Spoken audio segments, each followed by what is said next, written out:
Chapitre 32. Prophéties accomplies sur Israël. Vous avez appris qu'Israël est le groupe de personnes que Dieu a appelé son peuple élu. À travers ces personnes, Dieu a montré sa fidélité au reste du monde. Examinons quelques prophéties de la Bible concernant Israël, et voyons ce qui s'est réellement passé. Dieu a choisi Israël non pas à cause de ce qu'ils avaient fait, mais parce qu'il les aimait. Il les a utilisés pour nous montrer cet amour à tous. Parce que Dieu a été fidèle à son peuple élu, nous savons qu'il sera fidèle à tout le monde. Dans ces versets, Israël est un peuple saint. Car tu es un peuple saint pour l'Éternel, ton Dieu.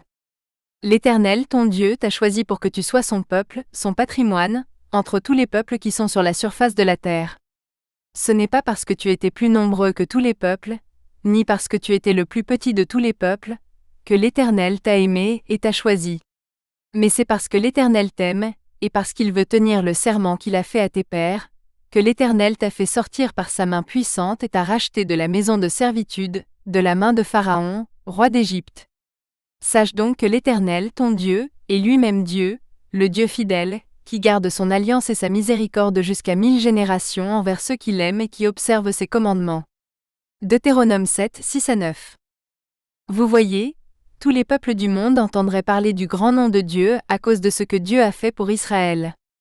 Israël est censé aider tout le monde à connaître Dieu. Voici comment le roi Salomon a décrit cela. Et maintenant, Dieu d'Israël, que s'accomplisse la promesse que tu as faite à ton serviteur David mon père. Afin qu'ils te craignent tout le temps qu'ils vivront, dans le pays que tu as donné à nos ancêtres. Quant à l'étranger, qui n'appartient pas à ton peuple d'Israël, mais qui est venu d'un pays lointain à cause de ton nom, car ils entendront parler de ton grand nom, de ta main puissante et de ton bras étendu, s'il vient prier dans ce temple, alors exauce-le du haut du ciel, du lieu de ta demeure. Fais tout ce que l'étranger te demandera, afin que tous les peuples de la terre connaissent ton nom et te craignent, comme ton peuple d'Israël, et qu'ils sachent que cette maison que j'ai bâtie porte ton nom. 1er Roi 8, 26, 40-43 Nouvelle version internationale. 32.1. Prophétie sur la captivité et la délivrance d'Israël. La Bible contient de nombreuses prophéties selon lesquelles Israël serait retenu en captivité par un autre peuple, ou une autre nation. Dieu a dit aux Israélites que cela leur arriverait, s'ils choisissaient de suivre et d'adorer d'autres dieux. Dieu a permis que cela se produise pour leur bénéfice. N'oubliez pas que les choses que nous considérons souvent comme terribles peuvent être utilisées par Dieu pour nous rapprocher de lui et nous aider à grandir et à mûrir dans notre foi. Dieu a utilisé le temps de captivité des Israélites pour leur rappeler sa bonté et comment il prenait soin d'eux. Le roi Salomon nous explique que Dieu a laissé le peuple être emmené captif à cause de son péché et de sa rébellion contre lui. Ils adoreraient de faux dieux. Une fois en captivité, le peuple finirait par se repentir et retourner à Dieu. S'ils pêchent contre toi, car il n'y a point d'homme qui ne pêche, et que tu sois irrité contre eux, et que tu les livres à l'ennemi, qui les emmène captifs dans le pays de l'ennemi, proche ou lointain, s'ils se repentent dans le pays où ils ont été emmenés captifs, s'ils reviennent et t'adressent des supplications dans le pays de ceux qui les ont emmenés captifs, en disant « Nous avons péché, nous avons agi iniquement, nous avons fait le mal ». S'ils reviennent à toi de tout leur cœur et de toute leur âme, dans le pays de leurs ennemis qui les ont emmenés captifs, et s'ils t'adressent des prières, en se tournant vers leur pays que tu as donné à leur père, vers la ville que tu as choisie, et vers la maison que j'ai bâtie à ton nom, écoute du haut des cieux, où tu demeures, leurs prières et leurs supplications, et fais leur droit. Et pardonne à ton peuple ses péchés contre toi. 1er Roi 8, 46-50. Pendant leur temps en captivité et en esclavage, ils se souvenaient toujours de Dieu, et lui criaient à l'aide en cas de besoin. Devinez ce qui s'est passé? Dieu fut fidèle, et les délivra de leur captivité, et les ramena dans leur pays. À chaque fois. Cette écriture ci-dessous, écrite par Moïse, est la promesse qu'il a entendue de Dieu concernant cette vérité. Lorsque toutes ces choses t'arriveront, la bénédiction et la malédiction que je mets devant toi, et que tu t'en souviendras parmi toutes les nations où l'Éternel, ton Dieu, t'aura chassé, et que tu reviendras à l'Éternel, ton Dieu, et que tu obéiras à sa voix, toi et tes enfants, de tout ton cœur et de toute ton âme, selon tout ce que je te commande aujourd'hui, alors l'Éternel, ton Dieu, te délivrera de la captivité, aura compassion de toi, et te rassemblera de nouveau du milieu de tous les peuples où il t'aura dispersé. Si tes exilés sont à l'extrémité du ciel, c'est de là que l'Éternel, ton Dieu, te rassemblera et te ramènera. L'Éternel, ton Dieu, te ramènera dans le pays que possédaient tes pères, et tu le posséderas. Il te fera du bien, et te multipliera plus que tes pères. Deutéronome 30, 1-5. Ce n'est pas une promesse concernant uniquement Israël et sa terre promise. C'est une promesse que vous pouvez également appliquer directement à vous-même. Dieu promet de vous délivrer de tout ce qui vous retient captif. Quel que soit le péché qui vous a séparé de Dieu. Si vous vous tournez vers lui, Dieu aura compassion de vous. C'est un Dieu de pardon et de restauration. 32.1.1 Israël serait captif en Égypte. Il y a deux événements de captivité dans l'histoire d'Israël, qui se démarquent plus que les autres. La première concerne les 400 ans de captivité d'Israël en Égypte. Je suis sûr que vous avez entendu au moins une partie de la vérité de Dieu, sur la façon dont il les a délivrés de cet esclavage. C'est l'histoire de Moïse, les plaies de Dieu qui ont forcé le pharaon égyptien à laisser partir les Israélites, et la séparation de la mer Rouge par Dieu pour que le peuple puisse fuir l'Égypte. Vous pouvez lire l'intégralité du récit, depuis la vente de Joseph comme esclave égyptien jusqu'à la séparation de la mer Rouge, en lisant Genèse 37 jusqu'à Exode 14. Prophétie. Dans cette prophétie, Dieu parle à Abraham et lui dit que ses enfants seront esclaves dans un pays étranger pendant 400 ans. Il dit à Abraham, « Sache que tes descendants vivront comme étrangers dans un pays qui ne sera pas le leur, et ils les serviront. Ils les opprimeront pendant 400 ans. Je jugerai aussi cette nation, à laquelle ils seront asservis. Ensuite, ils sortiront avec de grandes richesses. Mais toi, tu retourneras en paix vers tes pères. Tu seras enterré, après une heureuse vieillesse. À la 4e génération, ils reviendront ici, car l'iniquité des Amoréens n'est pas encore à son comble. » Genèse 15, 13-16. Vous pouvez voir que la prophétie n'est pas vague. Il nous dit que des étrangers les prendront, qu'ils serviront et seront affligés, qu'ils seront esclaves pendant 400 ans, qu'ils repartiront avec de grandes richesses et qu'ils reviendront à la 4e génération dans le pays où se trouvait Abraham. Il dit également que Dieu jugerait la nation, qui les retenait captifs. Abraham vivait au pays de Canaan, le pays que Dieu avait promis à son peuple. C'est assez spécifique. Abraham est né en 2166 avant Jésus-Christ, et son fils Isaac, premier enfant des Israélites, est né en 2066 avant Jésus-Christ. Dieu a donné cette prophétie à Abraham, quelque temps avant la naissance d'Isaac. Le premier des descendants d'Abraham à entrer en Égypte fut Joseph, son arrière-petit-fils. Joseph a été vendu comme esclave en 1898 avant Jésus-Christ. Cependant, Dieu voulait que cela soit une bonne chose et Joseph devint plus tard le bras droit du pharaon égyptien. En 1876 avant Jésus-Christ, le reste de la descendance d'Abraham s'installa en Égypte pour vivre avec Joseph. Voyons ce qui se passe ensuite. Accomplissement. Dans le livre de l'Exode, nous apprenons ce qui s'est passé et comment cette prophétie s'est accomplie. L'un des fils d'Israël, Joseph, fut vendu comme esclave par ses frères et finit en Égypte. Nous allons donc d'Abraham à Isaac, en passant par Jacob et Joseph. Jacob fut plus tard appelé Israël par Dieu. Dieu a utilisé cet acte mauvais contre Joseph pour le bien, et au fil du temps, Joseph a fini par devenir pour ainsi dire chef d'état-major du pharaon égyptien. Lorsqu'une sécheresse ravagea toute la région, les frères de Joseph vinrent en Égypte à la recherche de nourriture. Joseph retrouve sa famille et ils déménagent tous en Égypte. C'est de cette famille dont serait issu le peuple de Dieu. Tous les élus de Dieu vivaient désormais en Égypte. Voici les noms des fils d'Israël qui entrèrent en Égypte chacun avec sa famille. Ruben, Siméon, Lévi, Juda, Issachar, Zabulon, Benjamin, Dan, Nephtali, Gad et Aser. En tout, 70 personnes sortirent de Jacob, et Joseph était déjà en Égypte. Exode 1, 1-5. Voici ce qui s'est passé ensuite. Joseph et Pharaon moururent tous deux, et un nouveau roi d'Égypte accéda au pouvoir, se sentant menacé par les Israélites.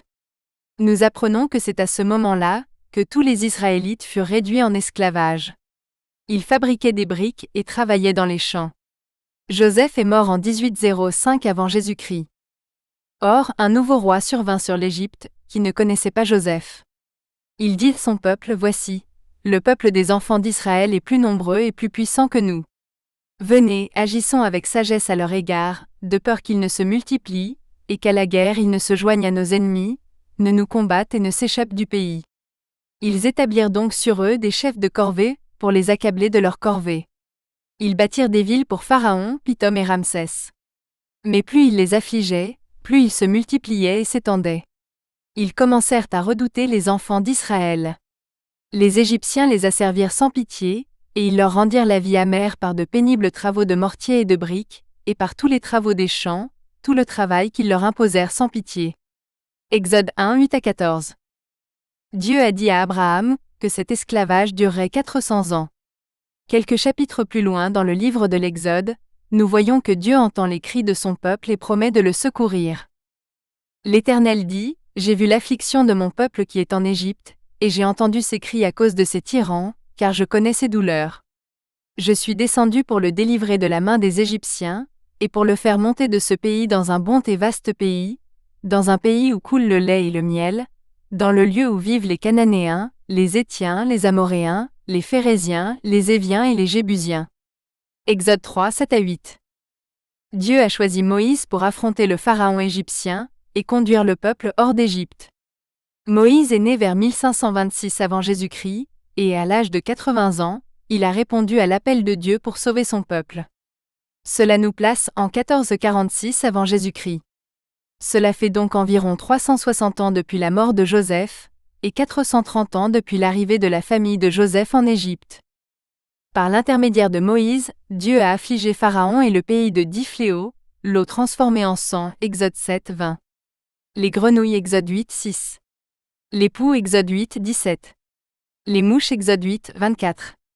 La mort de le bétail, Exode 9, 6. Les furoncles sur le peuple, Exode 9, 10. La grêle, Exode 9, 23. Les sauterelles, Exode 10, 14. Les ténèbres, Exode 10, 22.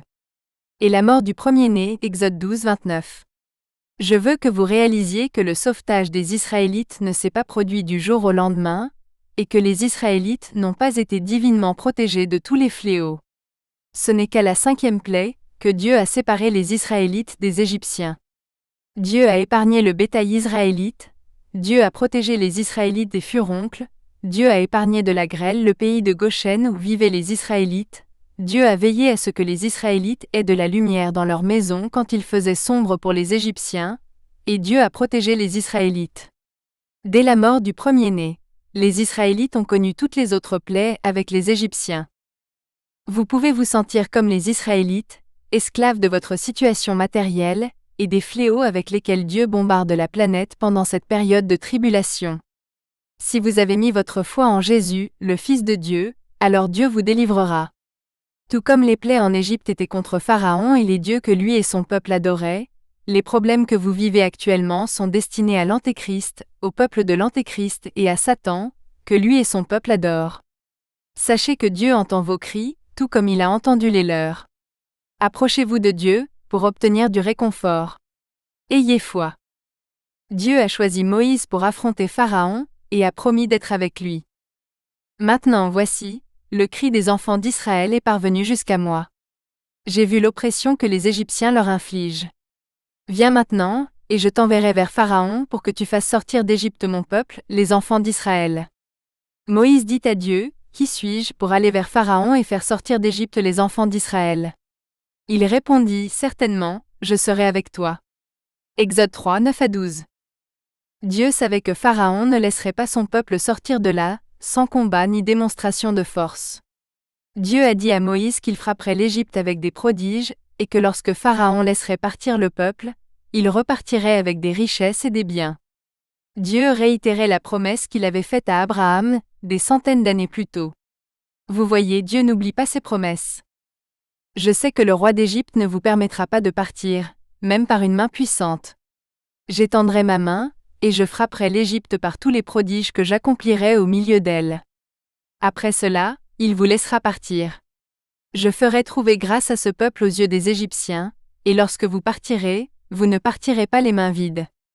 Chaque femme demandera à sa voisine, et à celle qui la visite, des bijoux d'argent, des bijoux d'or et des vêtements. Vous les revêtirez de vos fils et de vos filles. Vous pillerez les Égyptiens. Exode 3, 19 à 21. Les poux sont l'un des fléaux dont Dieu a frappé Pharaon et son peuple. Pharaon avait des magiciens qui ne pouvaient pas reproduire cela, et reconnaissait que c'était l'œuvre de Dieu, mais Pharaon ne voulait pas les croire, ni les écouter.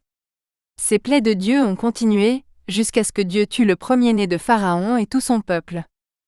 Yahvé dit à Moïse, dis à Aaron, étends ta verge et frappe la poussière de la terre, et elle se changera en poux dans tout le pays d'Égypte. Ils firent ainsi. Aaron étendit la main avec sa verge, et frappa la poussière de la terre. Il y eut des poux sur les hommes, et sur les animaux. Toute la poussière de la terre se changea en poux dans tout le pays d'Égypte. Les magiciens essayèrent par leurs enchantements de faire apparaître des poux, mais ils n'y parvinrent pas. Il y eut des poux sur les hommes, et sur les animaux. Alors les magiciens dirent à Pharaon, ceci est le doigt de Dieu. Mais le cœur de Pharaon s'endurcit, et il ne les écouta pas, comme Yahvé l'avait dit. Exode 8, 16 à 19. La délivrance de Dieu pour les Israélites s'est produite exactement comme Dieu l'avait annoncé. Les Israélites sont sortis de la captivité égyptienne, en 1446 avant Jésus-Christ. C'était 430 ans après l'arrivée de la famille de Joseph, composée uniquement des descendants d'Abraham, en Égypte. Leur esclavage en Égypte a duré au moins 360 ans depuis la mort de Joseph, et les Israélites sont repartis avec la richesse, comme Dieu l'avait promis. Pharaon se leva pendant la nuit. Il appela Moïse et Aaron pendant la nuit, et dit, levez-vous, sortez du milieu de mon peuple, vous et les enfants d'Israël. Allez, servez l'Éternel, comme vous l'avez dit. Prenez vos brebis et vos bœufs, comme vous l'avez dit, et partez. Et bénissez-moi aussi. Les Égyptiens pressaient le peuple de le renvoyer du pays en toute hâte, car ils disaient, nous sommes tous morts. Les enfants d'Israël firent selon la parole de Moïse. Et ils demandèrent aux Égyptiens des objets d'argent, des objets d'or et des vêtements. L'Éternel fit trouver grâce au peuple aux yeux des Égyptiens, qui leur accordèrent ce qu'ils demandaient. Ils pillèrent les Égyptiens. Le temps que les enfants d'Israël vécurent en Égypte fut de 430 ans. Au bout de 430 ans jour pour jour, toutes les armées de l'Éternel sortirent du pays d'Égypte. Exode 12, 30 à 33, 35 à 36, 40 à 41. Mais vous vous demandez probablement ce qui est arrivé à leur retour en Canaan, où Abraham vivait à la 4e génération. Cela ne s'est produit qu'en 1407 avant Jésus-Christ, lorsqu'ils ont finalement pu entrer à nouveau dans la terre promise, sous la direction de Josué. Après avoir quitté l'Égypte, ils vécurent dans le désert pendant 40 ans. C'était presque 400 ans après la mort de Joseph, soit 4 générations plus tard. Exactement comme Dieu l'a dit. Vous pensez peut-être, eh bien, c'est bien que la Bible dise que cela s'est produit, mais qu'en est-il des érudits modernes et des preuves archéologiques? Comment savons-nous vraiment que ces événements ont eu lieu? Examinons une grande découverte moderne, qui apporte de la crédibilité à ces événements bibliques. C'est la découverte de l'inscription Soleb. Il y a un temple qui a été construit à Soleb en Nubie au XVe siècle avant Jésus-Christ, pour honorer le dieu égyptien Amon-Ra. Le pharaon égyptien Amenhotep III a construit le temple.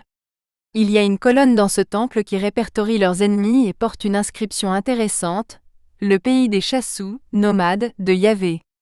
Il s'agit de la première référence à Yahvé, découverte en dehors de la Bible. Il y a aussi un hiéroglyphe qui accompagne le texte, et qui représente un prisonnier sémitique d'apparence non africaine. Cela indique qu'Amenhotep III connaissait clairement le dieu Yahvé, et le considérait, ainsi que les gens qui l'adoraient, comme des ennemis. Ces 10 plaies de Dieu et des Israélites qui pillèrent les Égyptiens lors de leur départ, auraient certainement fait des Israélites et de Dieu, des ennemis des Égyptiens. Cela signifie que l'exode des Israélites d'Égypte a dû avoir lieu avant 1400 avant Jésus-Christ, lorsque ce temple a été construit. Vous venez d'apprendre que cela s'est produit en 1407 avant Jésus-Christ. J'espère que vous commencez à voir que Dieu est digne de confiance. Il fait ce qu'il dit qu'il fera. Examinons maintenant le prochain événement important de captivité. 32.1.2 Israël serait captif à Babylone. L'autre événement est la captivité d'Israël, par le roi babylonien Nabuchodonosor.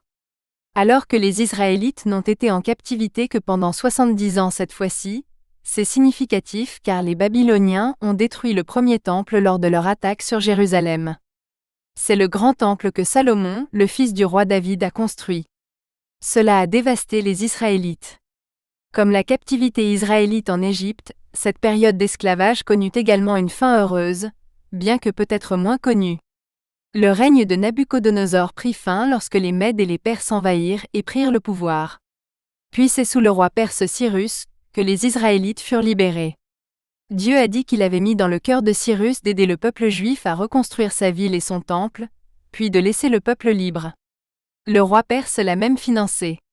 Dans ces versets, Yahvé des armées fait référence à Dieu qui parle. Qui dit de Cyrus, il est mon berger, et il exécutera toute ma volonté. Qui dit de Jérusalem, elle sera rebâtie, et du temple, tes fondements seront posés. Je l'ai suscité dans la justice, et j'aplanirai toutes ses voies. Il rebâtira ma ville, et il renverra libres mes exilés sans rançon ni récompense, dit l'Éternel des armées. Ésaïe 44, 28, 45, 13. Prophétie. Cette prophétie a été écrite par Jérémie en 604 avant Jésus-Christ, 18 ans avant qu'Israël ne soit emmené en captivité.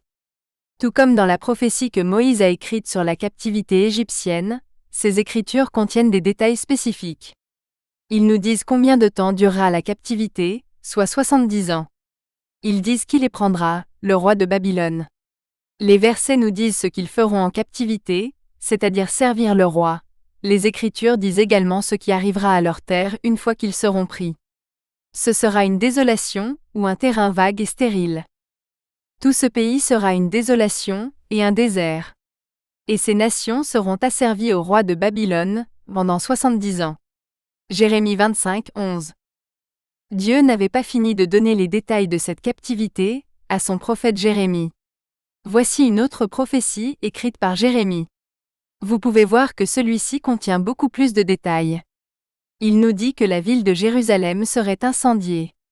Pas seulement des maisons aléatoires, mais des maisons où ils offraient de l'encens à Baal, un faux dieu et démon. Cela nous dit également qu'il y aura des combats avec l'épée, la famine et la maladie qui est la peste. C'est pourquoi l'Éternel dit, voici, je livre cette ville entre les mains des Chaldéens, entre les mains de Nebuchadnezzar, roi de Babylone, qui la prendra. Les Chaldéens qui attaquent cette ville viendront, l'incendieront et la brûleront, ainsi que les maisons sur les toits desquelles on a offert de l'encens à Baal, et fait des libations à d'autres dieux, afin de m'irriter. C'est pourquoi l'Éternel, le Dieu d'Israël, parle au sujet de cette ville dont vous dites, elle est livrée entre les mains du roi de Babylone par l'épée, par la famine et par la peste. Jérémie 32, 28 à 29, 36. Dans cette prophétie de Jérémie, nous voyons que Dieu promet d'annuler la captivité des Israélites. Dieu prédit qu'il apportera toutes les bonnes choses qu'il a promises à Israël, et qu'il les ramènera dans leur pays. Car l'Éternel dit, de même que j'ai fait venir sur ce peuple tous ses grands malheurs, de même je ferai venir sur lui tout le bien que je lui ai promis. On achètera des champs dans ce pays dont vous dites, il est désolé, sans homme ni bête. Il est livré entre les mains des Chaldéens. On achètera des champs à prix d'argent, on signera des actes, on les scellera et on fera venir des témoins, dans le pays de Benjamin et aux environs de Jérusalem, dans les villes de Juda, dans les villes de la montagne, dans les villes de la plaine et dans les villes du Midi. Car je rétablirai leur captivité, dit l'Éternel. Jérémie 32, 42 à 44. Accomplissement. Voyons ce qui s'est passé. Ces récits ont été écrits par le prophète Esdras. Il a été un témoin oculaire direct de plusieurs de ces événements, car la Bible nous dit qu'il était en captivité à Babylone. Nous apprenons également qu'il faisait partie d'un groupe qui retourna à Jérusalem, après que le roi Cyrus eut donné le décret, Esdras 7. En 597 avant Jésus-Christ, Nabuchodonosor déposa le roi de Jérusalem, Jéhoïakim. Il confia ensuite à Sédécia la responsabilité de Jérusalem. Joachim avait 25 ans lorsqu'il devint roi, et il régna 11 ans à Jérusalem. Il fit ce qui déplaît à l'Éternel, son Dieu. Nebuchadnezzar, roi de Babylone, monta contre lui, le fit lier avec des chaînes pour l'emmener à Babylone. 2 Chroniques 36, 5 à 6. Cependant, des années plus tard, Sédécia se rebella contre le roi Nabuchodonosor. Nabuchodonosor envahit donc Jérusalem, et s'en empara en 586 avant Jésus-Christ. Le temple de Dieu, la maison de Dieu, a été incendié pendant la bataille. Il portait fait référence à Nabuchodonosor. Ils brûlèrent la maison de Dieu, démolirent les murailles de Jérusalem, incendièrent tous ses palais et détruisirent tous ses objets précieux. Il emmena à Babylone ceux qui avaient échappé à l'épée, et ils furent ses esclaves, lui et ses fils, jusqu'au règne du royaume de Perse, afin d'accomplir la parole de l'Éternel prononcée par Jérémie, jusqu'à ce que le pays ait joui de ses sabbats. Pendant toute la désolation, il observa le sabbat, jusqu'à l'accomplissement de 70 ans. 2 Chroniques 36, 19 à 21. Ce récit de la prise de Jérusalem par le roi Nabuchodonosor a été écrit par le prophète Jérémie. Il a également été témoin oculaire de ce qui s'est passé. Rappelez-vous que c'est lui qui a prophétisé cet événement, et qui a prévenu Sédécia des années avant qu'il ne se produise. Le 5e mois, le 7e jour du mois, la 19e année du règne de Nebuchadnezzar, roi de Babylone, Nebuzaradan, chef des gardes, serviteur du roi de Babylone, arriva à Jérusalem. Il brûla la maison de l'Éternel, la maison du roi, et toutes les maisons de Jérusalem, même toutes les grandes maisons. Toute l'armée des Chaldéens, qui était avec le chef des gardes, démolit les murailles qui entouraient Jérusalem. Nebuzaradan, chef des gardes, emmena en captivité le reste du peuple qui restait dans la ville, ceux qui s'étaient ralliés au roi de Babylone, et le reste de la multitude. 2 Rois 25, 8 à 11. Ces écritures accomplissent exactement ce que Dieu a dit, qu'il arriverait aux Israélites. Le roi de Babylone envahit, beaucoup moururent par l'épée, la ville entière fut en feu et même la maison de Dieu, le temple, fut détruite. Les archéologues ont découvert de nombreuses preuves concernant Nabuchodonosor et sa conquête d'Israël. L'un de ces artefacts est la chronique babylonienne, une tablette découverte à Babylone au XIXe siècle après Jésus-Christ. Voici une partie de l'inscription, l'an 7, 597 avant Jésus-Christ, à Kislev, le roi de Babylonie, Nabuchodonosor, appela son armée et marcha vers Attu, l'ouest. Il établit son camp contre la ville de Juda et le 2e Adar, 16 mars, il prit la ville et captura le roi Jéhoïakin. Il y nomma un roi de son choix, Sédécia, accepta de lourds tributs et retourna à Babylone. Cet objet ancien rapporte le jour exact où Nabuchodonosor déposa le roi de Juda, Jéhoïakim. Voyons si Dieu les a ramenés dans leur pays, après avoir été en captivité pendant 70 ans comme il l'avait promis. Esdras nous raconte une fois de plus ce qui s'est passé. Rappelez-vous qu'Esdras était un témoin oculaire du retour d'Israël à Jérusalem. Il nous raconte exactement quand Cyrus a donné le décret de reconstruire la maison de Dieu, le temple, à Jérusalem. C'était la première année du règne de Cyrus. Nous savons d'après les documents historiques que c'était en 538 avant Jésus-Christ. La première année de Cyrus, roi de Perse, afin que s'accomplît la parole de l'Éternel prononcée par la bouche de Jérémie, l'Éternel réveilla l'esprit de Cyrus, roi de Perse. Il fit publier dans tout son royaume et par écrit cette proclamation. Voici ce que dit Cyrus, roi de Perse, l'Éternel, le Dieu des cieux, m'a donné tous les royaumes de la terre, et il m'a ordonné de lui bâtir une maison à Jérusalem en Juda. Que celui d'entre vous, de tout son peuple, ait son Dieu avec lui. Qu'il monte à Jérusalem en Juda, et qu'il bâtisse la maison de l'Éternel, le Dieu d'Israël, c'est lui qui est Dieu, à Jérusalem. Esdras 1 à 3. Un artefact incroyable a été découvert dans les ruines de Babylone, en 1879 après Jésus-Christ. Le cylindre de Cyrus est un cylindre d'argile, sur lequel est inscrite une déclaration donnée par Cyrus le Grand. Voici ce qu'il dit, « J'ai renvoyé vers leur lieu, dont les sanctuaires étaient auparavant délabrés, les dieux qui y vivaient, et je leur ai fait des sanctuaires permanents. J'ai rassemblé tout leur peuple, et je les ai ramenés dans leurs colonies. Je les ai ramenés sains et saufs dans leurs cellules, dans les sanctuaires qui les rendent heureux. Que tous les dieux que j'ai ramenés dans leurs sanctuaires, chaque jour devant Bel et Nabu, demandent longue vie pour moi et mentionnent mes bonnes actions.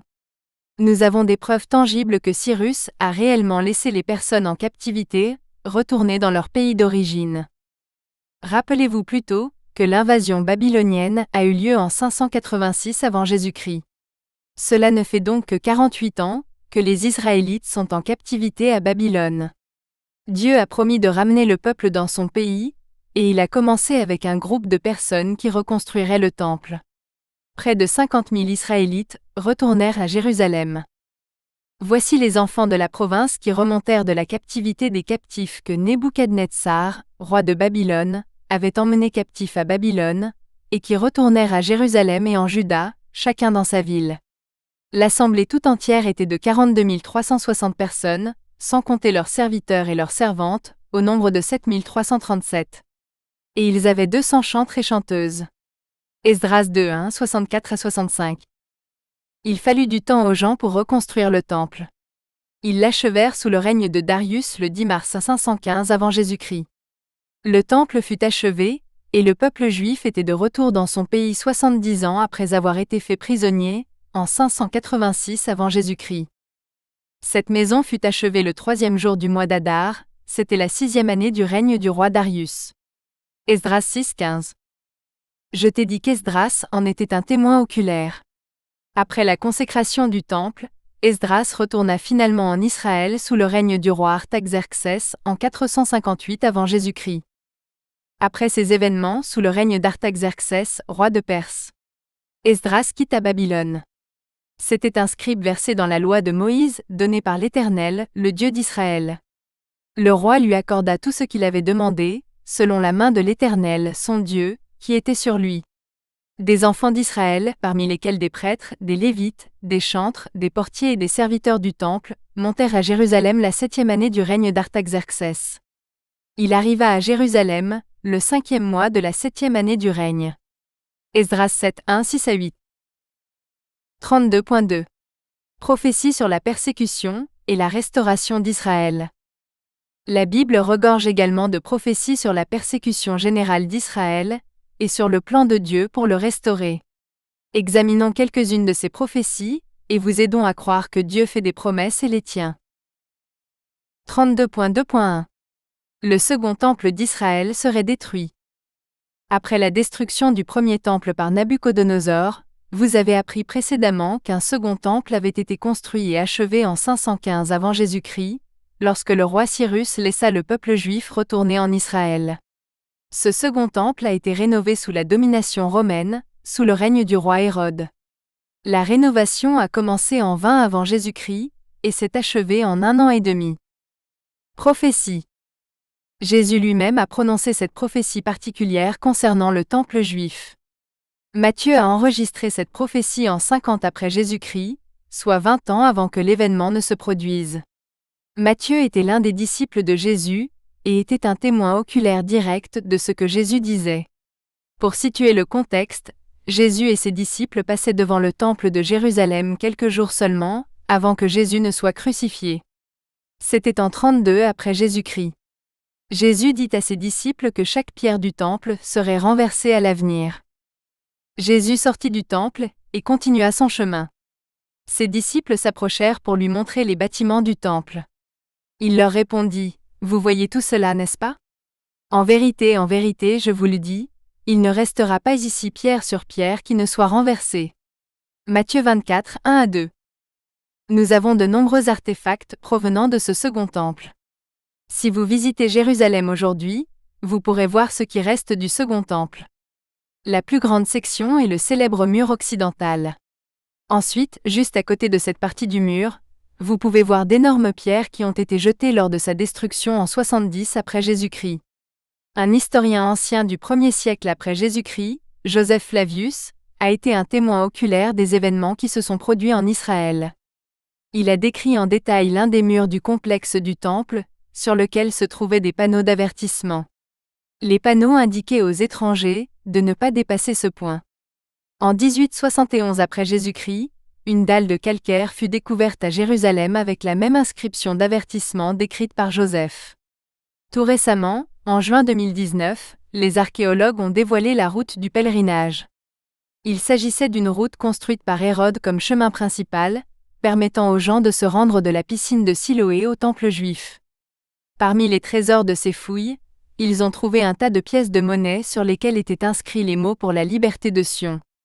Ils croient que les dernières personnes restées à Jérusalem avant la destruction de la ville et du temple, en 70 après Jésus-Christ l'ont fait. Accomplissement.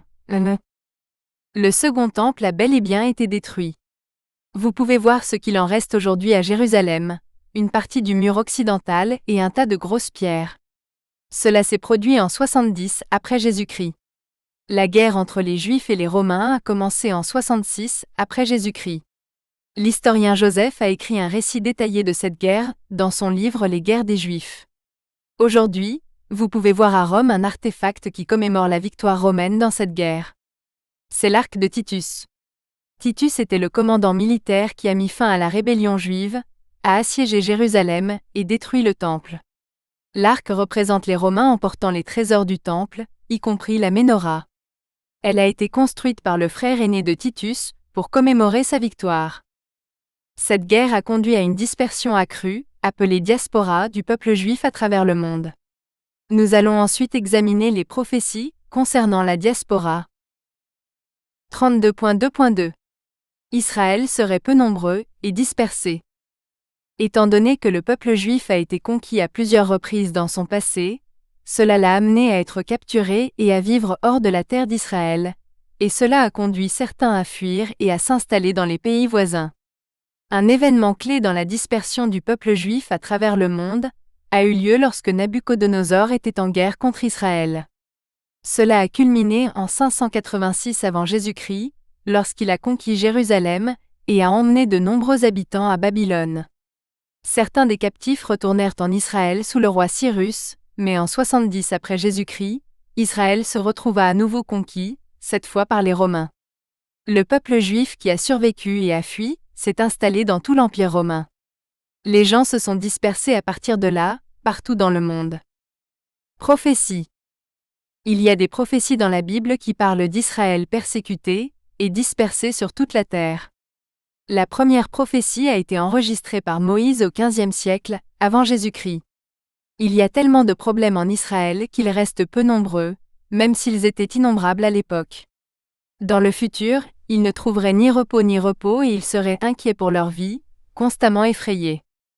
Vous resterez peu nombreux, même si vous étiez aussi nombreux que les étoiles du ciel. L'Éternel vous dispersera parmi tous les peuples, d'un bout à l'autre de la terre.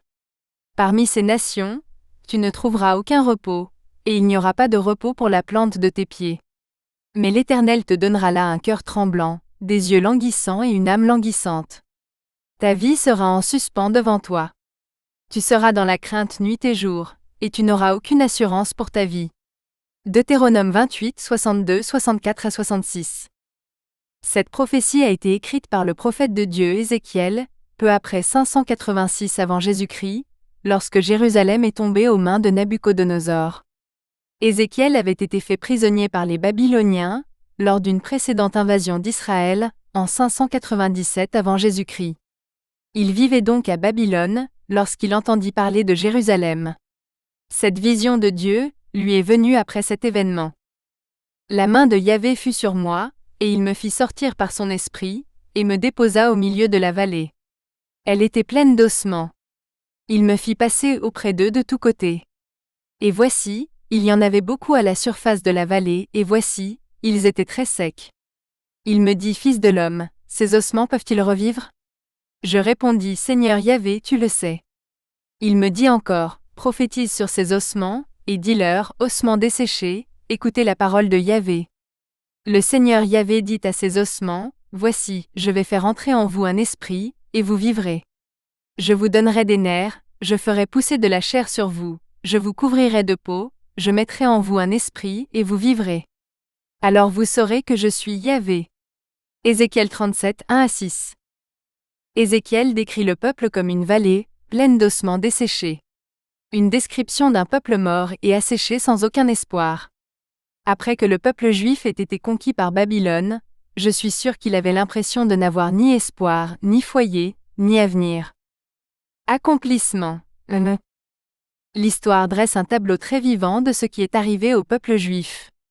Quelques événements majeurs me viennent à l'esprit lorsque je pense à la persécution des Juifs au cours des 2 derniers millénaires. Les croisades, l'Inquisition espagnole et l'Holocauste pendant la Seconde Guerre mondiale. Pendant les croisades du XIe jusqu'au XIIIe siècle après Jésus-Christ, le peuple juif fut persécuté et expulsé des pays européens. La même chose s'est produite pendant l'Inquisition espagnole, au XVe siècle après Jésus-Christ. Ces événements se sont produits à l'époque de la colonisation de l'Amérique du Nord. Ainsi, certains de ces Juifs déplacés se sont installés dans l'Amérique coloniale, qui est aujourd'hui les États-Unis. L'autre événement que j'ai mentionné est l'Holocauste, au cours duquel Hitler et son régime nazi ont assassiné plus de 6 millions de Juifs au cours de leur guerre génocidaire. Cela représentait environ les 2/3 du peuple juif d'Europe. Nous savons que le peuple juif qui a survécu à la guerre a énormément souffert. C'était exactement comme Moïse l'a décrit au XVe siècle avant Jésus-Christ. Quant à ceux qui sont morts pendant la guerre, nous savons que beaucoup ont été tués de manière horrible, dans les chambres à gaz, dans les camps d'extermination, dans des fusillades de masse, et par la faim et la maladie dans les camps de travail et de concentration. La plupart des corps ont ensuite été incinérés. Cela aussi rappelle la prophétie d'Ézéchiel et les ossements secs. L'Holocauste a conduit à une plus grande dispersion du peuple juif à travers le monde, alors qu'il fuyait les pays européens envahis par les nazis. En 1900 après Jésus-Christ, on estime que 80% du peuple juif vivait dans les pays européens. En 1970, quelques décennies après la Seconde Guerre mondiale, seuls 25% d'entre eux vivaient dans des pays européens. La majorité, 49%, vivait dans les Amériques. Aujourd'hui, les plus grandes populations juives résident en Israël et aux États-Unis. La prophétie d'Ézéchiel était également une promesse faite au peuple juif, qu'il prospérerait à nouveau. Puisque la plupart des Juifs résident à nouveau en Israël, explorons ensuite ces prophéties. 32.2.3 Israël serait restauré. Les Israélites étaient donc dispersés, et il n'y en avait pas beaucoup qui restaient en vie, et pourtant ils constituent une nation prospère et abritent aujourd'hui plus de 9 millions d'habitants. Près de 75% de leur population est juive. Cela représente près de 7 millions de Juifs vivant désormais dans l'État d'Israël. Comment est-ce arrivé? Dieu tient ses promesses et Dieu peut tout faire. Dieu a promis de restaurer le peuple juif dans la terre qu'il lui avait promise. Il a promis qu'il prospérerait à nouveau. Il a promis de les restaurer, et c'est exactement ce qu'il a fait. Examinons quelques prophéties que Dieu a annoncées concernant la nation d'Israël, que nous voyons aujourd'hui. Prophétie. Le prophète Ésaïe a écrit cette prophétie au 8e siècle avant Jésus-Christ. Il parle de la nation d'Israël, appelée elle dans la majeure partie de l'Écriture, née en un jour. Avant d'être en travail, elle a enfanté. Avant que les douleurs ne viennent, elle a donné naissance à un fils. Qui a entendu pareille chose? Qui a vu de telles choses? Un pays naîtra-t-il en un seul jour? Une nation naîtra-t-elle en une seule fois? Car Sion, à peine en travail, a enfanté ses enfants. Ésaïe 66, 7-8. Le prophète Zacharie a également prophétisé à ce sujet au 6e siècle avant Jésus-Christ. Il a prédit que Jérusalem serait à nouveau habitée dans son propre pays, à Jérusalem. Jérusalem demeurera encore dans son lieu, à Jérusalem. Zacharie 12, 6. Ézéchiel a écrit ses prophéties au 6e siècle avant Jésus-Christ. C'est la continuation de la prophétie que nous avons lue précédemment, concernant la vallée des ossements secs. Ici, Dieu parle de la dispersion des Israélites et il promet de les rassembler dans leur propre pays. Je les ai dispersés parmi les nations, et ils ont été dispersés à travers les pays. Car je vous prendrai du milieu des nations, je vous rassemblerai de tous les pays, et je vous ramènerai dans votre pays. Vous habiterez le pays que j'ai donné à vos pères. Vous serez mon peuple, et je serai votre Dieu. Ézéchiel 36, 19, 24, 28. Ici, nous voyons Dieu promettre de restaurer ces ossements desséchés, et de les ramener dans leur pays. Ces versets écrits par Ézéchiel prédisaient que le peuple juif semblerait sortir du tombeau. Dieu allait utiliser les choses terribles qui étaient arrivées au peuple juif, dans le passé, pour son bien. Cet événement aiderait le peuple à se tourner vers Dieu, car qui d'autre pourrait accomplir un tel exploit? Je prophétisais, comme il me l'avait ordonné. Comme je prophétisais, il y eut un bruit, et voici, il y eut un tremblement de terre. Alors les os se rapprochèrent, os contre os. Je regardais et voici, il y avait des tendons sur eux, de la chair reprit, et de la peau les recouvrait par-dessus. Mais il n'y avait pas de souffle en eux. Alors il me dit, prophétise au vent, prophétise, fils de l'homme, et dis au vent, voici ce que dit le Seigneur, l'Éternel, viens des 4 vents, souffle et souffle sur ces morts et qu'ils vivent. Je prophétisai comme il me l'avait ordonné, et le souffle entra en eux, et ils reprirent vie, et ils se tinrent debout sur leurs pieds, une armée extrêmement nombreuse. Puis il me dit, fils de l'homme, ces ossements, ce sont toute la maison d'Israël. Voici ils disent, nos os sont desséchés, et notre espoir est perdu. Nous sommes exterminés. C'est pourquoi prophétise et dis-leur, voici ce que dit le Seigneur l'Éternel, voici, j'ouvrirai vos sépulcres et je vous ferai sortir de vos sépulcres, ô mon peuple. Et je vous ramènerai dans le pays d'Israël. Et vous saurez que je suis l'Éternel, quand j'ouvrirai vos sépulcres et que je vous ferai sortir de vos sépulcres, ô mon peuple. Je mettrai mon esprit en vous, et vous vivrez. Alors je vous rétablirai dans votre pays. Et vous saurez que moi, l'Éternel, j'ai parlé et agi, dit l'Éternel. Ézéchiel 37, 7-14. Accomplissement. Nous savons tous que cette prophétie s'est réalisée parce qu'Israël est désormais une nation. Ils redevinrent une nation le 14 mai 1948. Ésaïe écrivit sa prophétie 28 siècles, avant que l'événement dont il parlait ne se produise. De plus, Israël est devenu une nation, comme la prophétie l'avait prédit, en un seul jour. Le mandat britannique sur la Palestine a établi un foyer national pour le peuple juif en 1922 après Jésus-Christ. Le 12 mai 1948, le cabinet qui gouvernait la communauté juive de Palestine s'est réuni pour voter la déclaration d'indépendance. Le vote a eu lieu le 13 mai 1948, le cabinet soutenant l'indépendance. Dès le lendemain, ils ont annoncé l'État d'Israël. C'est arrivé en une journée. Juste après, le président des États-Unis, Harry S. Truman, reconnaissait officiellement l'État d'Israël. Le mandat britannique a ensuite pris fin à minuit, le jour même où Israël est devenu une nation. Quant à Jérusalem, lorsqu'Israël est devenu une nation, la vieille ville, où se trouvent les lieux saints, n'était pas incluse dans leur territoire. Israël ne contrôlait que la partie ouest de Jérusalem, tandis que la Jordanie contrôlait la partie est et la vieille ville. Ce n'est qu'en 1967, au cours de la guerre des 6 jours avec l'Égypte, la Jordanie et la Syrie, qu'Israël l'a récupérée. Une fois de plus, nous voyons Dieu tenir sa promesse envers le peuple juif. Il a finalement inclus la vieille ville de Jérusalem et les lieux saints de l'État d'Israël. 3 ans après la déclaration d'indépendance, la population juive d'Israël a doublé pour atteindre 700 000 personnes. En 1950 après Jésus-Christ, Israël a adopté la loi du retour qui accorde à toute personne d'ascendance juive le droit de résider en Israël et d'obtenir la citoyenneté. En 2019, près de 7 millions de Juifs vivaient en Israël. Dieu a ramené le peuple juif dispersé sur toute la terre, vers le pays qu'il leur avait promis. Dieu a restauré la race juive et lui a permis de s'épanouir. Vous sentez-vous comme le peuple juif? Persécuté, dispersé et sans espoir? Saisissez les promesses de Dieu pour vous aujourd'hui. Dieu a promis de vous restaurer une bonne relation avec lui. Tout ce que vous avez à faire est de croire. Croyez que Dieu a fait ce qu'il a dit. Dieu vous restaurera, même du fond de la terre s'il le faut. Tu m'as fait connaître des tribulations nombreuses et amères, mais tu me rendras la vie. Tu me feras remonter des profondeurs de la terre. Tu augmenteras ma gloire, et me consoleras de nouveau. Psaume 71, 20-21 Nouvelle version internationale. J'ai invoqué ton nom, ô Éternel, du fond du cachot.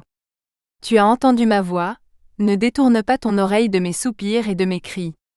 Tu t'es approché le jour où je t'ai invoqué. Tu as dit, n'aie pas peur. Lamentation 3, 55-57. Il a envoyé Jésus du ciel sur terre, pour mourir de la mort que vous méritez. Jésus est mort pour vos péchés, afin que vous puissiez avoir la relation avec Dieu qu'entretient Jésus. Si vous mettez votre foi en Jésus, Dieu vous restaurera tout comme il l'a fait pour les Israélites. Si vous croyez, alors soyez assurés que vous avez toutes les promesses de Dieu. Il ne vous quittera jamais, et ne vous abandonnera jamais. Vous êtes un enfant de Dieu. Vous avez un avenir et de l'espoir. Car Dieu a présenté Jésus comme sacrifice pour le péché. Les hommes sont justifiés devant Dieu lorsqu'ils croient que Jésus a sacrifié sa vie et versé son sang. Dieu a agi ainsi pour démontrer sa justice, car il est lui-même juste et équitable, et il déclare juste les pécheurs qui croient en Jésus. Romains 3, 25 à 26 traduction nouvelle vivante. Les prophéties bibliques peuvent vous apprendre beaucoup de choses.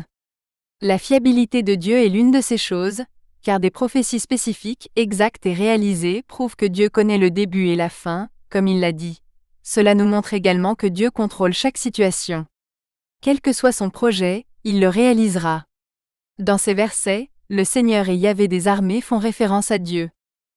Je suis l'alpha et l'oméga, le commencement et la fin, dit le Seigneur, celui qui est, qui était et qui vient, le Tout-Puissant. Apocalypse 1:8 Nouvelle version Roi Jacques. L'Éternel des armées l'a juré en disant certainement, ce que j'ai résolu arrivera, et ce que j'ai résolu s'accomplira.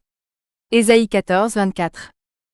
Les détails sont une autre chose que vous pouvez apprendre des prophéties bibliques. Cela prouve que Dieu se soucie des détails. Il sait combien d'étoiles il y a dans le ciel, et combien de grains de sable il y a au bord de la mer. Après tout, c'est lui qui a créé les étoiles et le sable. Il se soucie également des détails de votre vie, spécifiques. Il sait combien de cheveux il y a sur votre tête, et il connaît toutes vos pensées. Il vous a créé de manière unique et spécifique. Vous n'êtes pas générique, tout comme ces prophéties ne le sont pas. Il ne pense que de bonnes choses à votre égard. Ne lui ferez-vous pas confiance pour gérer les détails de votre vie? Mettez votre confiance en lui. Dieu sait tout de toi parce qu'il t'aime. Seigneur, tu me scrutes et tu me connais. Tu sais quand je m'assieds et quand je me lève. De loin, tu pénètres mes pensées. Tu sondes mon chemin et mon coucher, et tu connais toutes mes voies. Car il n'y a pas une parole sur ma langue, que voici, Seigneur, tu la connais tout entière. Psaume 139, 1-4. Dieu est un spécialiste dans la connaissance et la gestion des détails. C'est Jésus qui parle ici. Ne vend-on pas 2 moineaux pour un assarion? Pas un d'eux ne tombe à terre, sans la volonté de votre Père. Mais même vos cheveux sont tous comptés. N'ayez donc pas peur. Vous valez plus que beaucoup de moineaux. Matthieu 10, 29 à 31. Dieu vous a soigneusement créé dans un but précis, et a planifié tous les détails de votre vie. Car tu as formé mon être profond. Tu m'as tissé dès le sein de ma mère. Je te rends grâce car je suis une créature si merveilleuse. Tes œuvres sont admirables. Mon âme le sait bien.